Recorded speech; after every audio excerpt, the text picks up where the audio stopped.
Sir megastar Chiranjeevi గారి ఇంట్లో తెలంగాణ ఎగ్జిబిటర్ల సమావేశం అయితే జరిగింది. అవును. మరి ఆంధ్ర పరిస్థితి ఏంటి సార్? అంటే ఆంధ్రాలో కూడా పవన్ కళ్యాణ్ గారిని కలిశారు కదా వెళ్ళి. కలిశారు. ఆయన దగ్గర నుంచి కూడా ఒక సానుకూల స్పందన రాబట్టామని చెప్తున్నారు. అంటే సానుకూల స్పందన అంటే పర్సంటేజ్ విధానాన్ని అమలు చేయమని వీళ్ళు అడుగుతున్నారు. కాబట్టి పర్సంటేజ్ విధానాన్ని అమలు చేయటానికి ఉన్నటువంటి ఇబ్బందులు ఏమిటి అనేది వివరించడానికి అక్కడికి వెళ్ళారు వీళ్ళు. ఎవరు? ప్రొడ్యూసర్లు వెళ్ళారు ఈ ఆంధ్రాకి, ఎగ్జిబిటర్లు కాదు. పవన్ కళ్యాణ్ని కలిసిన వాళ్ళు ప్రొడ్యూసర్లు కలిసి పర్సంటేజ్ విధానాన్ని ఎందుకు తాము వ్యతిరేకిస్తున్నది పవన్ కళ్యాణ్కి చెప్పుకున్నారు. పవన్ కళ్యాణ్ తమ మొర వింటాడు అని వాళ్ళు నమ్మారు. నమ్మి వెళ్ళి ఆయనతో చెప్పారు ముందుగానే. అంటే ఇప్పుడు అక్కడ ఆల్రెడీ ఎఫ్డీసీ ఏర్పడింది.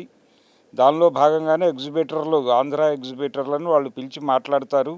అక్కడ కూడా సినిమాటోగ్రఫీ శాఖ ఉంది. కందుల దుర్గేష్ గారు మంత్రిగా ఉన్నారు. కాబట్టి ఆయనకి ఎవరైనా విన్నవించుకోవడానికి వస్తే ప్రొడ్యూసర్లు ఆల్రెడీ ఇంత సఫరింగ్లో ఉన్నారు, మీరు కొంచెం వాళ్ళకి అనుకూలంగా వెళ్ళండి అని చెప్తారేమో అనే ఉద్దేశంతో వెళ్ళి కలిశారు. కాబట్టి అక్కడ ఎగ్జిబిటర్లో గొడవ గందరగోళమే. ఇక్కడ మాత్రం తెలంగాణ ఎగ్జిబిటర్లు ఒక ప్రెస్ మీట్ పెట్టారు. ముందు ప్రెస్ మీట్ పెట్టి, అంటే నిజానికి ఛాంబర్లో ఒక సెటిల్మెంట్, ఒక అవగాహనకు వచ్చారు. ఆ అవగాహన ఏమిటి? 2 నెలలు టైం తీసుకోవాలా. ఒక కమిటీని వేశారు 15 మందితో. ఈ కమిటీ డిసైడ్ చేస్తుంది పర్సంటేజ్ విధానమే అమలు చేయాలి. కానీ పర్సంటేజ్ ఎలా ఇవ్వాలి, ఏ సెంటర్లో ఎంత ఇవ్వాలి, బిలో ఎంత ఇవ్వాలి, సిలో ఎంత ఇవ్వాలి అనే దానికి సంబంధించిన ఒక విధాన రూపకల్పన చేయటం కోసం 15 మందితో కమిటీ వేసి వాళ్ళకి 2 నెలల టైం ఇచ్చారు. ఈ 2 నెలల తర్వాత వచ్చిన నివేదిక మీద మళ్ళీ చర్చలు జరిపి అప్పుడు నిర్ణయం తీసుకుని అమలు చేయాలి. ఇది ప్రొసీజర్. ఈ లోపులో వెళ్ళిపోయే పెద్ద సినిమాల పరిస్థితి ఏమిటి? అందుకని రేపు పెద్ద రిలీజ్ అవుతోంది కదా. అవును సార్. ఆ టైంలో మా బతుకులు ఏమిటి? మేము యథాప్రకారం వాళ్ళకు కూడా రెంటల్లోనే ఆడాలా, లేకపోతే మాకు ఏదైనా ఉపయోగపడే మాకు ప్రయోజనం కలిగించే ప్రయత్నము, ఆలోచన ఏవైనా చేస్తారా?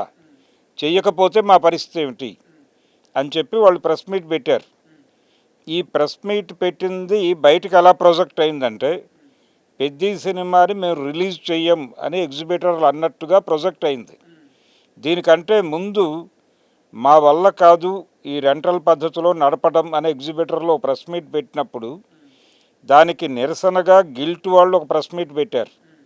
పెట్టి అందులో సితారా ఎంటర్టైన్మెంట్స్కి చెందినటువంటి వంశీ గారు చాలా దూకుడుగా మాట్లాడుతూ, మీరు పెద్ద సినిమాని అడ్డుకోవడానికే కదా ఇప్పుడు ఈ మాట లేపారు, ఇది చిరంజీవి గారిని ఎదుర్కోవడానికి మీరు ప్రయత్నం చేస్తున్నారు, కాబట్టి మేము చిరంజీవి గారి దగ్గరికి వెళ్ళి కంప్లైంట్ పెడతాం అని బెదిరించాడు.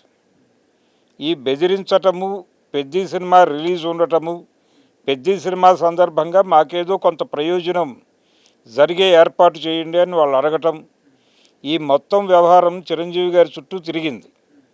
కాబట్టి చిరంజీవి గారిని కలిస్తే బెటరు అని వీళ్ళు అనుకున్నారు. అడిగారు, ఆయన కూడా అపాయింట్మెంట్ ఇచ్చాడు, రమ్మన్నాడు. వెళ్ళారు, వీళ్ళందరూ వెళ్ళి మాట్లాడారు, ఆయనకి విషయాలు వివరించారు. అయితే చిరంజీవి గారికి ఒక చిన్న డెలికసీ ఉంది.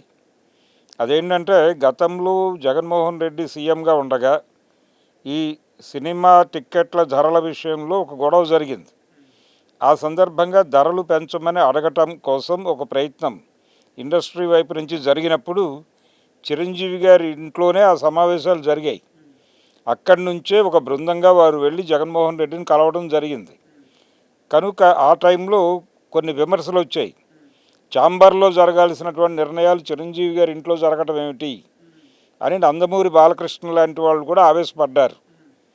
అందుకని దాన్ని దృష్టిలో పెట్టుకుని చిరంజీవి గారు ఛాంబర్లో ఆల్రెడీ ఈ వివాదం నలుగుతోంది, వాళ్ళు ఒక నిర్ణయం తీసుకున్నారు. ఒక కమిటీని వేశారు. 2 నెలల్లో నివేదిక వచ్చాక దాని గురించి మాట్లాడదామన్నారు. అన్న తర్వాత మీరు వెయిట్ చేయకుండా ఈ గొడవ ఏమిటి అన్నాడు ఆయన.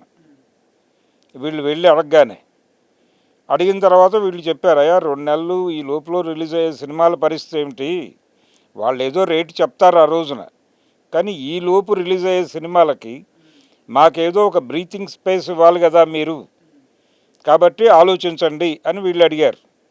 దాని మీద ఆయన కొంచెం ఇబ్బంది పడుతూ అలా కాదు, ఇండస్ట్రీలో ఎవరి నిర్ణయాలు వాళ్ళు తీసుకుంటున్నారు అనే ఇండికేషన్ ఎడుతుంది, అందుకని అలా కాకుండా ఒక చోట కూర్చుని నిర్ణయాలు తీసుకోవాలని మళ్ళీ సర్ది చెప్పే ప్రయత్నం చేశాడు ఆయన చాలాసేపు. వీళ్ళు అలా కాదు అన్న తర్వాత ఇక ఫైనల్గా ఆయన ఒక కంక్లూజన్కి వచ్చాడు. బయటకి చెప్పడం లేదు కానీ వాళ్ళకి ఒక గౌరవప్రదమైనటువంటి అమౌంటు ముట్టేలాగా ప్రొడ్యూసర్ని అలాగే బయ్యర్స్ని కన్విన్స్ చేసే బాధ్యత ఆయన తీసుకున్నాడు ఈ సినిమా వరకే, పెద్ద వరకే. మిగిలిన గొడవలతో ఆయనకు సంబంధం లేదు. అంటే వాళ్ళ అబ్బాయి రామ్ చరణ్ మెగాస్టార్ వాళ్ళ అబ్బాయి అనే ఈ విధంగా ఆయన ముందుకొచ్చి ఈ విషయాన్ని, అందుకే కదా అంత, లేకపోతే ఆయనకెందుకు. ఇప్పుడు ఆ రోజు సితారా ఎంటర్టైన్మెంట్స్ వంశీ గారు మాట్లాడింది కూడా అదే కదా, చిరంజీవి గారిని ఎదిరిస్తున్నారు మీరు జాగ్రత్త అని బెదిరించాడు కదా ఆయన. వీళ్ళు బెదిరించలే, ఆయన బెదిరించాడు. ఆయన బెదిరించిన తర్వాత వీళ్ళు వెళ్ళారు. వీళ్ళు వెళ్ళి అయ్యా మీ పేరు చెప్పి మమ్మల్ని భయపెడుతున్నారు కాబట్టి మీకు అన్ని విషయాలు తెలుసు కనుక ఒక సముచిత నిర్ణయం తీసుకోండి అని అడిగారు. దానికి మొదట ఆయన ఇబ్బంది పడినప్పటికీ మొత్తానికి ఆయన కన్విన్స్ అయ్యాడు, ఆయనకు తెలుసు ఈ గొడవలు. అందుకని నిజానికి చిరంజీవి గారు ఎగ్జిబిటర్లో మాట్లాడుకోవడం ఇది బహిరంగంగా కనిపిస్తోంది, కానీ ఇంతకు ముందు కూడా కొన్ని పెద్ద సినిమాలకు సంబంధించి వాళ్ళకి కొంచెం ఎడ్జ్ వచ్చేలాంటి నిర్ణయాలు తీసుకుని ఎగ్జిబిటర్లకి డబ్బులు రావాలి అని కొన్ని నిర్ణయాలు తీసుకున్న నిర్మాతలు ఉన్నారు, ప్రొడక్షన్ హౌసెస్ ఉన్నాయి. అందరూ మొండిగా వ్యవహరించలేదు. కాకపోతే ఒక విధానంగా అది ముందుకు రావాలి, ఒక విధానంగా ఏర్పడితే ఈ బేరాలకు వెళ్ళటం, ఈ చర్చలు ఉండకుండా ఉంటుంది అనే ఉద్దేశంతో వాళ్ళు పట్టుబట్టి ఒక విధానం రూపకల్పన చేయమని అడుగుతున్నారు. అది అడిగిన ప్రతిసారి ఏదో పెద్ద సినిమా ఉంటుంది.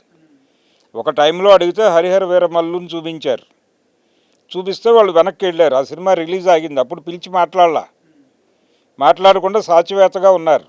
ఇప్పుడు పెద్ద రిలీజ్ అప్పుడు అడుగుతారా అంటున్నారు. ఏదో ఒక పెద్ద సినిమా రిలీజ్ అప్పుడే కదా ముందుకొచ్చేది ఇష్యూ, కూర్చోబెట్టి సెటిల్ చేస్తే ఏమవుతుంది. కానీ 2 నెలలు టైం అడిగారు వీళ్ళు. ఇప్పుడు చిరంజీవి గారితో మాట్లాడిన తర్వాత ఆయన చెప్పింది ఏంటంటే మరీ 2 నెలలు లాక్కండి, జూన్ 30కి క్లోజ్ చేసేలాగా చూడండి అని ఒక వాళ్ళకి కొంచెం ఉపయోగపడే మాట ఒకటి దొరికింది అక్కడ ఎగ్జిబిటర్లకి.